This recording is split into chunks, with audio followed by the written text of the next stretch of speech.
All right, welcome to the show, everybody. It is Christmas Eve. I hope everybody has a wonderful Christmas Eve, wonderful Christmas Day, wonderful holiday season, all that fun stuff.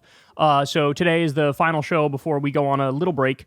There's going to be none of this show on Christmas Day, nor the day after, and no Crystal, Kyle, and friends this week. But don't worry, we'll be back, recharged, ready to go, ready to have some fun soon thereafter. Now, having said that, I got a lot to get to today, because I'm not going to be here the next few days. So in just a second, Trump is threatening to expand the U.S. empire. He is... Now, look, some people might say he's joking. I don't know if he is joking or isn't joking, but frankly, I don't really care, because just the fact that we're having this conversation is insane. He's effectively saying, let's make imperialism great again. Make it great again. So we'll talk about that. Then, Cenk Uygur went to America Fest, which is this MAGA gathering at TPUSA. He did a long interview with Charlie Kirk in front of the audience. We're going to go through it. We're going to watch the whole thing. There's a lot to say about it. It's a long interview, but we're going to dive into every little nook and cranny of it. So we'll talk about that. Then we'll get to Joe Manchin continuing to rub salt in the wound and add insult to injury on his way out the door. He also is a MAGA-loving Democrat whose record is that of destruction. Then we'll get to CNN actually shockingly dropping some truth bombs on everybody. AOC, you guys all know she just lost the battle to be the head of the Oversight Committee to a 74-year-old Democratic dinosaur with esophageal cancer. Well, now that guy's also rubbing salt in the wound, so we have a lot to say about that. And we even have more than that. We got a lot to get to. So everybody do me a big favor. Subscribe below. That helps out massively. It costs you absolutely nothing. Remember, guys, this is real independent media. It is not fake independent media. The way we make money is through Patreon donations every month from you guys, or tips on YouTube with that thanks button. That and the default ads on YouTube. That's what we do. So I've protected this show from all malincentives. I've been doing this for over a decade, and I'm very proud of how we set it up. I've never had a conversation with an advertiser or a corporation or a billionaire or a foreign government, and we're one of very, very few in this space who can say that. All right, so without any more babbling, let's go ahead and dive into it. So let's start with this here. Trump has been saying a lot of things that are eyebrow-raising. Now, look, to this point, I've ignored most of these things because I do think it was a fair argument that he was just kidding, right? There were a few things he said where it's like, even for Trump, that seems like he's just, doing this for shits and giggles, laughing about it.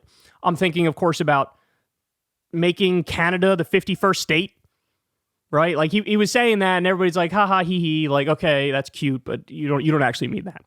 But now he keeps adding stuff to the list, right? And it's getting kind of squirrely here. So here's one of the things he said the other day. I am pleased to announce Ken Howry as my choice for United States Ambassador to the Kingdom of Denmark. Ken is a world-renowned entrepreneur, investor, and public servant who served our nation brilliantly during my first term as U.S. Ambassador to Sweden, where he led efforts to increase defense, security, and economic cooperation between our countries. As a co-founder of PayPal and venture capital fund, I love how he picks these like venture capitalist snakes and acts like it's a good thing. Founders Fund, Ken turned American innovation and tech leadership into global success stories, blah, blah, blah. The United States of America feels that the ownership and control of Greenland is an absolute necessity. Ken will do a wonderful job representing the interests of the United States. Thank you, Ken, and congratulations. So let me repeat that. The United States of America feels that the ownership and control of Greenland is an absolute necessity. So he's saying this about Greenland. If you don't remember, there was a scandal during his first term where he floated this idea of like the U.S. should buy Greenland. It should become part of our country. There was a scandal in the first term where he said that. And now it didn't happen. But now he's bringing this back up, and he's doing it at the same time that we get this. As I said, he joked about Canada becoming the 51st state. Now Trump has made a point in all of his speeches to talk about invading Mexico. In fact, his America Fest speech, the TPUSA speech, that was one of the heavy things he focused on, was invading Mexico. So Canada, the 51st state, casually talking about legit war with Mexico. And then he also got into a fight recently about the Panama Canal. I don't know if you guys saw this, but he was out there saying, look, we built it. It's ours. It was given away. Should have never been given away. And we're going to make it the United States again. And he's tweeted multiple times indicating this is going to be the United States Canal, not the Panama Canal anymore. And the government of Panama responded and said, this is not, no. Every inch of this belongs to Panama. And Trump is like, that's cute. No, it's ours. Look, like I said, I ignored it. The first, like the Canada thing, I was okay. Even Trump is joking when he says something like that, right? He's joking. He's joking when he says that. But then he says it again, and he says it again, and he talks about invading Mexico, and he talks about stealing the Panama Canal, and he talks about buying Greenland. And then you get his little minion accounts, who, by the way, End Wokeness is run by Jack Posobiec. Jack Posobiec is a big-time player in Republican politics at the elite level. So Jack Posobiec comes out and says, we have 2 years left to bring this map to life in time for our 250th birthday. And look at this. So what he's saying is all of Canada should be part of the United States of America. Cuba, taking Cuba and making it part of the United States of America. Parts of Mexico, as you can see. So Ben Norton says, the far-right End Wokeness account, which is constantly promoted by the billionaire oligarch owner of this website, Elon Musk, wants the U.S. empire to expand and colonize Mexico, Canada, Cuba, Nicaragua, and the Dominican Republic. And again, Greenland is on the table as well now. He keeps bringing that up. Bro, I understand Trump is crazy. I understand he says wacky things. I understand this is like part of the deal. Hello, Stinky. But it was like 7.5 minutes ago, Trump and all of his little MAGA sycophants were attacking Kamala Harris and Liz Cheney and saying, they're warmongers. They're warmongers. They never met a war they didn't like. They love war. They love war. So it went from, this is the anti-war candidate to, hey, wouldn't it be great if we annexed and stole parts of Mexico and Canada and Cuba and Nicaragua and the Dominican Republic and Greenland and the Panama Canal? And look, are they going to actually try to do that for? No, right? I mean, overwhelmingly likely they won't. But is Trump crazy enough to try it with certain places in certain ways, right? Is he crazy enough to actually try to do something vis-a-vis Greenland? Is he crazy enough to actually say, no, the Panama Canal is ours and we just deployed our troops and now we're occupying it and you can piss off about it? That's the thing, is like, now we have to have these conversations. Now we have to ask these questions. So it comes full circle to another I told you so, where it's like, everybody should have been pointing out every step of the way how this guy is not anti-war. He's not anti-war. He's never been anti-war. His record is incredibly pro-war. He is a neocon warmonger. That's what his record showed last time he was in there. This time, most of the time he talked about foreign policy, it would be from the context of, we're going to bomb more shit, right? We're going to side with Israel as they do a genocide in Gaza.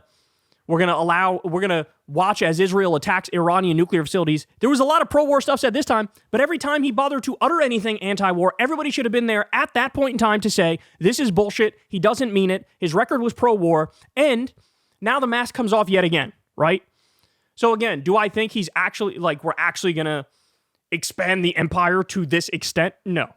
But will some of this stuff maybe happen? And will there be some pro-war, totally unethical and immoral and illegal moves made by the United States to try to reassert dominance? I think that's very possible, if not likely. Because you know that they're freaking out about BRICS, and they're freaking out about China and how they've made moves on the global chessboard within the past decade that show that they're a rising power. And Trump is, I mean, he's a naked imperialist, right? This is why he says, yeah, we took the oil. We should have taken the oil from Iraq. We should have taken the oil. To the victor go the spoils, right? To the victor go the spoils. We should have taken the oil in Iraq, and we're in Syria, and we're taking the oil. We're taking the oil from Syria. So this guy, the thing about Trump is, he's a naked imperialist. He doesn't do the song and dance. He doesn't do the, human rights and international law stuff. He doesn't say, he just goes right to, no, we're going to do the illegal thing, and we're going to steal the natural resources, and you can shut the fuck up because we're the most powerful and we have the bigger army. That's his actual opinion. That's what his actual politics are. It's not anti-war. It's never been anti-war. And it just shows it yet again. Like, I'm trying to flip the scenario for just a second. Imagine Kamala Harris won, and Kamala Harris started talking about the shit that Trump is talking about. Oh, we're going to buy Greenland. Oh, actually, you know what, Panama? Sorry, the Panama Canal is ours. You could shut up, right? Or 1/10 of what Trump said. Everybody on the right would say, she's an imperialist, she's a warmonger, she's unhinged. Why are we even having these conversations? You're basically threatening other countries. But Trump says it, and boom, I told you. What does MAGA do? On a dime, they flip from, oh, our guy's the anti-war candidate, to, yeah, he's threatening to make imperialism great again and nakedly steal more territory, but that's based, and we like it because we like him. So I told you, they will go wherever their overlord daddy wants them to go. And this is a classic example of it here. And yet again, we're right back to square one, where it's super unhinged Trump, and we don't know what's real, what's fake, what's a joke, what's not, what the actual plan is moving forward. But one of the things I fear for sure is one of the things they are dead serious about is invading Mexico, declaring the cartels terrorist organizations and invading Mexico and drone striking it, maybe doing special forces attacks.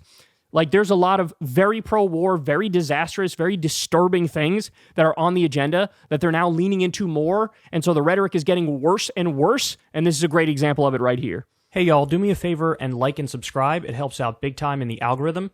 Click the bell as well for notifications when videos drop. And watch that video on screen right now. You know you want to.